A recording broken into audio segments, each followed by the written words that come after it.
ጤና ይስጥልን። ይህ የፈጠነ ሚዲያ ነው። የሰዓቱን ዜና ይዤ ቀርብ ያለው ከዜናዎቹ ጋር ፈጠነ ጌታው ነኝ። በቅድሚያም አበይት ነጥቦችን ኢትዮጵያና ኤርትራ ዳግም ወደ እርስ በርስ መወነጃጀልና የጦርነት ቅስቀሳ ክስ ውስጥ መግባታቸውን ተከትሎ የኤርትራ ነዋሪዎች ከፍተኛ ስጋት ውስጥ መውደቃቸውን ኤኤፍፒ ዘገበ። በአማራ ክልል ጦርነት ያባባሰው ወሲባዊ ጥቃት እየተስፋፋ ነው ተባለ።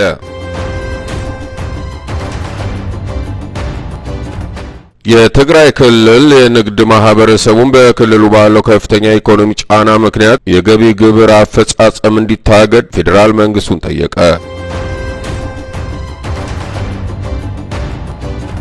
በቤኒን በተደረገ የመፈንቅለ መንግስት ሙከራ ተሳትፈዋል የተባሉ 13 ሰዎች ታሰሩ። ሴቶች ለወገብ ቀዶ ጥገና እስከ 2.5 ሚሊዮን ብር እያወጡ ነው ተባለ። ወደ ዝርዝር ዜናዎች እናመራለን። በአማራ ክልል ጦርነት ያባባሰው ወሲባዊ ጥቃት እየተስፋፋ መጥቷል ተባለ። ጾታን መሰረት ያደረገ ጥቃት በኢትዮጵያ ስር የሰደደ ችግር ቢሆንም በአገሪቱ እየተከሰቱ ባሉ የትጥቅ ግጭቶች ሳቢያ ጥቃቱ እየተባባሰ መምጣቱ ይነገራል። በአማራ ክልል ላለፉት 2 ዓመታት በፌዴራል መንግስትና በፋኖ ኃይሎች መካከል እየተካሄደ ያለው ግጭትም በሴቶች ላይ የሚደርሰውን ወሲባዊ ጥቃት ማባባሱን የቅርብ ጊዜ ዘገባዎች ያመለክታሉ።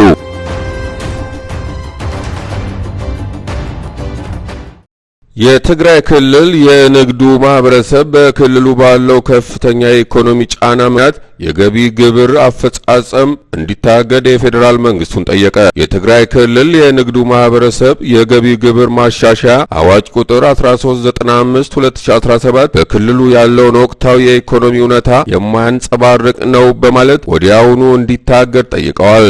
የትግራይ ንግድና ኢንዱስትሪ ምክር ቤት እንዲሁም የትግራይ የዘርፍ ማህበራት ምክር ቤት ሐሙስ ዕለት በመቀሌ ለጋዜጠኞች በሰጡት መግለጫ አዋጁ ከጦርነት በኋላ በክልሉ ያሉ ነጋዴዎችና ድርጅቶች ከሚገጥሟቸው የኢኮኖሚ ሁኔታዎች ጋር የሚጣጣም አይደለም ብለዋል።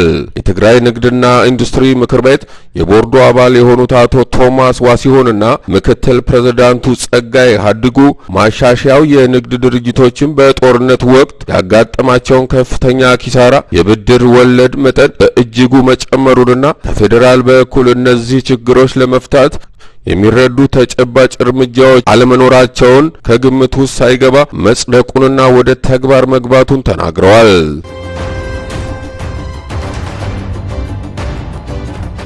ኢትዮጵያና ኤርትራ ዳግም ወደ እርስ በርስ መወነጃጀልና የጦርነት ቅስቀሳ ክስ ውስጥ መግባታቸውን ተከትሎ የኤርትራ ነዋሪዎች ከፍተኛ ስጋት ውስጥ መውደቃቸው ኤኤፍፒ ዘግቧል።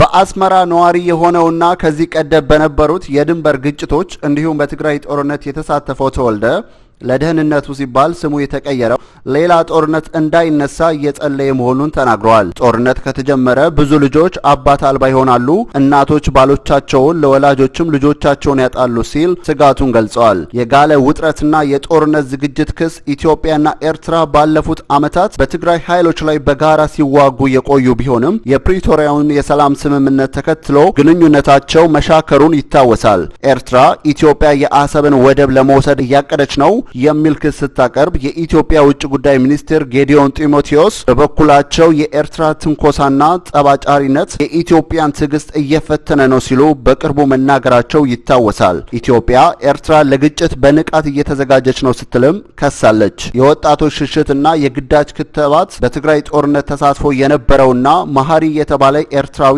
የቀድሞ ወታደር ወጣቶች ሊመጣ ያለውን ጦርነት በመፍራት ወደ ኢትዮጵያና ሱዳን በብዛት እየሸሹ ነው ብለዋል። በስደት የምትኖረው ለዋን የተባለች ኤርትራዊትም ቤተሰቦቿ በፍርሃት ውስጥ መሆናቸውን ጠቁማለች። እንደሷ ገለጻ እናቶች ለስብሰባ እየተጠሩ ጠቅላይ ሚኒስትር አብይ በእናንተ ላይ ጦርነት ሊከፍት ስለሆነ ልጆቻችሁን አዘጋጁ እየተባሉ ነው። አንዳንዶች እናቶቻቸውን በትግራይ ጦርነት የጠፉ ልጆቻቸው የት እንደገቡ እንኳን ሳያውቁ ቀሪ ልጆቻቸውን ለጦርነት እንዲልኩ እየተጠየቁ መሆኑን ተናግራለች። የኤርትራ መንግስት ቃል አቀባይ የማነ ገብረ መስቀል ለጉዳዩ ምላሽ እንዲሰጡ ቢጠየቁም ፍቃደኛ አልሆኑም። ነዋሪዎች ግን አሁን ያለውን ሁኔታ ተአምር ብቻ ነው የሚያቆመው ሲሉ ተስፋ መቁረጣቸውን ዘገባው አመላክቷል።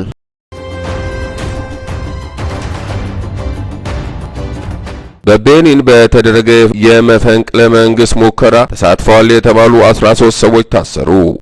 ቤኒን በቀደምት ወታደሮች ቡድን አመጽ ምክንያት ውጥረት አጋጥሟታል። መንግስት እንዳለው ከሆነ በንጋት የጀመረው ይህ እርምጃ ዓላማው መንግስትንና ተቋማቱን ለማናጋት ነው ተብሏል። ከመንግስት ጋር ቅርበት ያላቸው ምንጮች እንዳስታወቁት 13 ሰዎች ታስረዋል። ከነዚህ መካከል የብሔራዊ ቴሌቪዥን ጣቢያ ቤኒን ቲቪን የወረዱት 12 ግለሰቦችና ከአገልግሎት የተሰናበተ አንድ የቀድሞ ወታደር ይገኙበታል። በቤኒን ቲቪ በተነበበ መግለጫ የሀገር ውስጥ ጉዳይ ሚኒስትሩ አላሳን ሰይዱ ስለ ሁኔታው የመጀመሪያውን ይፋዊ ዝርዝር መረጃ ሰጥተዋል። አነስተኛ ቁጥር ያላቸው ወታደሮች መንግስትንና ተቋማቱን ለማናጋት በማሰብ አመጽ ጀመሩ ብለዋል። የቤኒን የጦር ኃይሎች ለቃላቸው ታማኝ ሆነው ለሪፐብሊኩ ቁርጠኛ ሆነው ቆይተዋል ሲሉ አመልክተዋል። ምላሹም ሁኔታውን ለመቆጣጠርና ሙከራውን ለማክሸፍ አስችሏቸዋል ብለዋል። ሚኒስትሩ በመቀጠል መንግስት ህዝቡን የተለመደ ስራውን እንዲቀጥል ይጋብዛልም ብለዋል።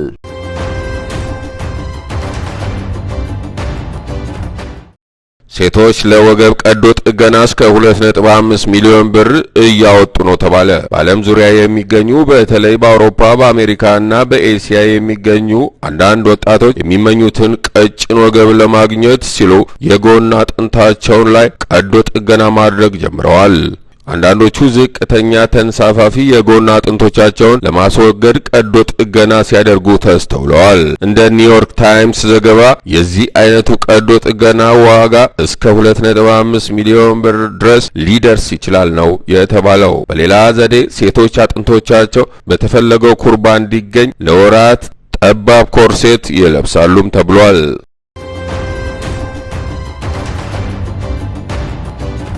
ውድ የፈጠነ ሚዲያ ቤተሰቦች የሰዓቱ ዜናዎቻችን የስካሁኖቹ ነበሩ።